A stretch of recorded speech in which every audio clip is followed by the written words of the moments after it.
भारतवर्ष में corona virus के उपचार हेतु 18 से 44 वर्ष आयु वर्ग के लिए लगाई जा रही वैक्सीन में अपनाई जा रही प्रक्रिया को दुरुस्त करें। केंद्र व हिमाचल प्रदेश की सरकार पिछले 5 चरणों में लगाई गई वैक्सीन में गरीब किसान और गांव के लोग टीकाकरण से वंचित रह गए, क्योंकि जिस तरीके से टीकाकरण हेतु स्लॉट बुक करने की प्रक्रिया थी, उसके लिए गाँव में मोबाइल डाटा की स्पीड बहुत कम होने की वजह से अपना स्लॉट बुक करने में असमर्थ रहे। और कुछ गरीब लोगों के पास तो वैसे फोन भी नहीं है, जहाँ पर इस तरह की व्यवस्था से गाँव के गरीब किसान वैक्सीन लगवाने से वंचित रह गए। वहीं जिनको स्लॉट मिला, उन्हें भी 50 से 100 किलोमीटर तक वैक्सीन लगवाने के लिए जाना पड़ा। इससे लोगों के ऊपर आर्थिक बोझ पड़ा। वहीं पेट्रोल डीजल की बेवजह खपत हुई।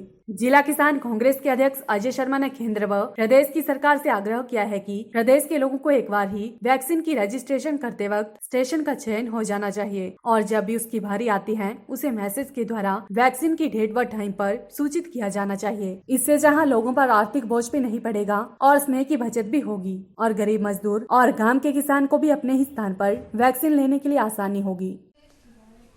कोरोना वायरस को रोकने हेतु भारतवर्ष में वैक्सीन का प्रोग्राम चला हुआ है, जिसे पहले 45 से ऊपर के लोगों के लिए लगाया जाता था।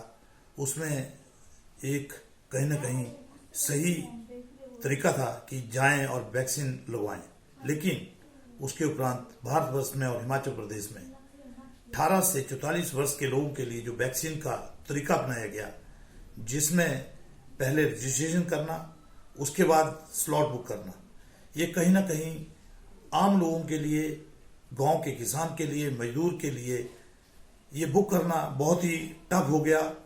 जिस तरीके से पिछले 5 चरणों में हिमाचल प्रदेश में कोरोना वैक्सीन की डोज दी गई, उसकी वजह से एक तो लोगों के ऊपर आर्थिक बोझ पड़ा, वहीं जहां कोरोना वैक्सीन की डोज लगाई जा रही थी, वहां के जो स्थानीय लोग थे, गरीब लोग, किसान लोग थे, उनको वो डोज नहीं मिल पाई।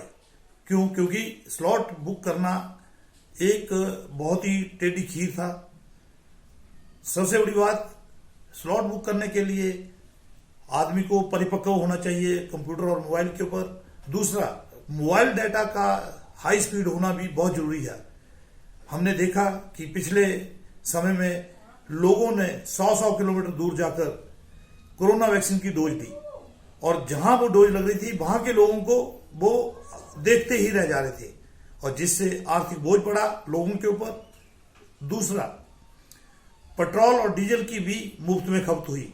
मेरा भारतवर्ष की सरकार और हिमाचल प्रदेश की सरकार से विनम्र निवेदन है कि एक ही बार में दोनों कार्य किए जाएं। जब हम रजिस्ट्रेशन करते हैं, उसी समय स्लॉट की बुकिंग हो, उसी समय स्टेशन की ऑप्शन हो, हम स्टेशन सिलेक्ट करें, और जब आपको पहले 100 लोगों के लिए वैक्सीन लगवानी है, सरकार उन्हें मैसेज भेजे, उनको उनका टाइम बताए और डेट बताए, ताकि वो आसानी से लोग भी वैक्सीन लगवा पाए और जहां जहां वैक्सीन लग रही है, वहां के लोगों को, वहां के गरीब लोगों को, वहां के किसानों को, वहां के ग्रामीणों को भी वैक्सीन लगे। आज हर आदमी के पास एंड्रॉयड फोन नहीं है, वो बेचारा तो वैक्सीन से वंचित रह जाएगा। तो मेरा आग्रह है कि इससे लोगों को दूर जाना भी नहीं पड़ेगा, अपने घर बैठ के वैक्सीन भी लग जाएगी, और जहां जहां वैक्सीन लग रही है, वहां के लोगों को भी उचित व्यवस्था मिलेगी, घर बैठ के वो वैक्सीन लगवा पाएंगे। मेरा विनम्र निवेदन है कि सरकार जो अगले आने वाले चरणों में 18 से 44 के लोगों को वैक्सीन लगवाएंगे, उनको इसी तरीके पे वैक्सीन लगवाकर सभी लोगों को राहत दें। धन्यवाद।